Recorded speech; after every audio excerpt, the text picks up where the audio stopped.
Et moi, personnellement, c'est pas à Bigard que j'en veux le plus. C'est aux gens qui tirent les ficelles derrière. Parce que Lalanne et Bigard, ils ont aucune pensée scientifique, épidémiologique. Derrière, c'est évidemment Alexandra Orion-Caude. C'est qui?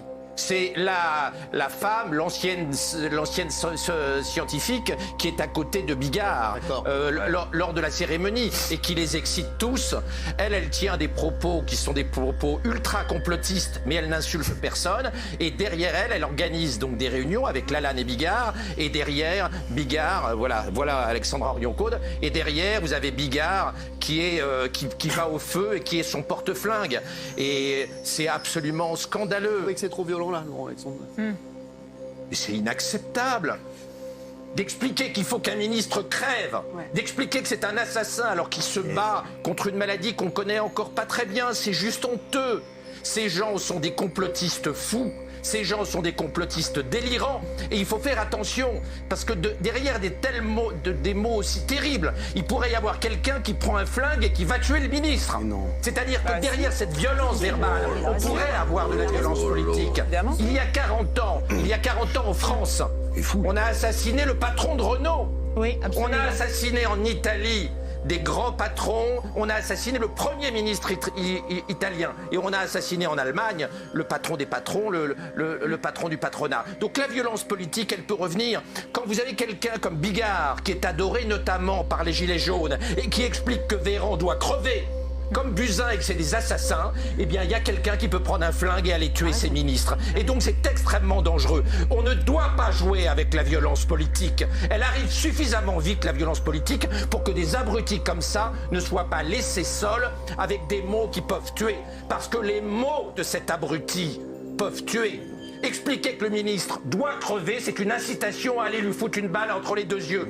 Il y a suffisamment de cinglés dans les rues pour pas les exciter un peu plus. Donc Bigard, il faut le boycotter, il faut absolument ne plus l'écouter et il faut que les gens raisonnables qui sont autour de lui lui expliquent qu'il déconne à plein tube et que c'est inacceptable ce qu'il fait parce que c'est inacceptable d'un point de vue moral et politique. Alors Richard Boutry, vous étiez présent à la manif, qu'est-ce que vous répondez à ça? Parce que vous étiez, alors vous savez, Jean-Marie, je le dis, c'est vraiment un ami, c'est mon ami, c'est voilà, là-dessus, je trouve que voilà, j'ai vu les propos, c'est vrai que c'est un peu excessif au niveau des propos, c'est vrai que c'est compliqué de voilà, là c'est vrai que je pense qu'il s'est fait influencer. Je suis un peu d'accord avec monsieur Alexandre, je trouve que là-dessus il s'est fait influencer, qu'il a été trop loin là-dessus. Après sur ses thèses, voilà, il pense ce qu'il veut, chacun pense ce qu'il veut et c'est vrai que moi il m'arrive très souvent de ne pas être d'accord avec Jean-Marie, ça en reste néanmoins un ami, mais là c'est vrai que c'est assez violent et quand on crève, c'est quand même... Il y a de l'incitation au meurtre. C'est violent. Qu'est-ce que vous dites à ça? Parce que Jean-Marie,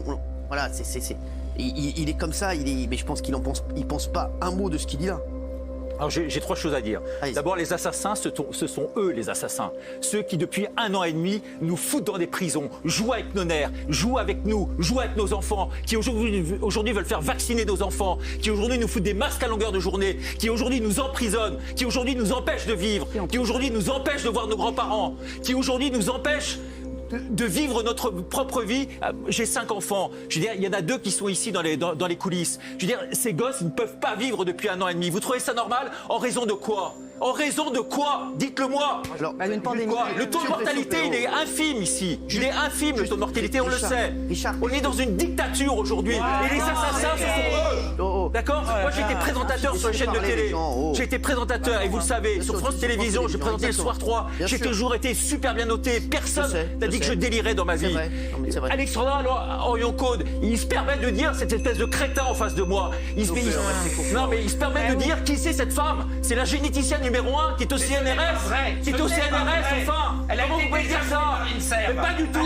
Mais pas du tout. Elle n'est pas désavouée par qui? Par vos copains. Par vos copains, tout simplement. Et c'est scandaleux ce que vous dites. D'accord? Donc, vous essayez. Qu'est-ce que vous voulez faire maintenant? Vacciner nos enfants? C'est ça, les piquer? Les piquer comme des sales bêtes qu'on envoie à l'abattoir? Mais c'est scandaleux ce que vous faites. Vous êtes... Oui, et nous, on nous traite de complotistes, de conspirationnistes. D'abord, un journaliste, il doit douter de ce que dit le gouvernement. Vous n'êtes pas obligé de nous traiter Blachier ou un assassin. Et lui, je ne peux pas... Vous n'avez pas le droit de nous traiter d'assassin. Je vais vous dire un truc. Vous n'avez pas le droit de nous traiter d'assassin. Vous lui avez demandé si vous voulez... On lui a demandé s'il voulait faire vacciner ses enfants, il a dit non. J'ai vu ça juste avant de venir. Vous n'avez pas le droit de nous traiter d'assassins. Donc je ne mets pas du tout dans le même saut. Vous parlez correctement. Ok. Je n'ai aucun de respect pour vous. L'intelligence artificielle, gardez-la pour vous.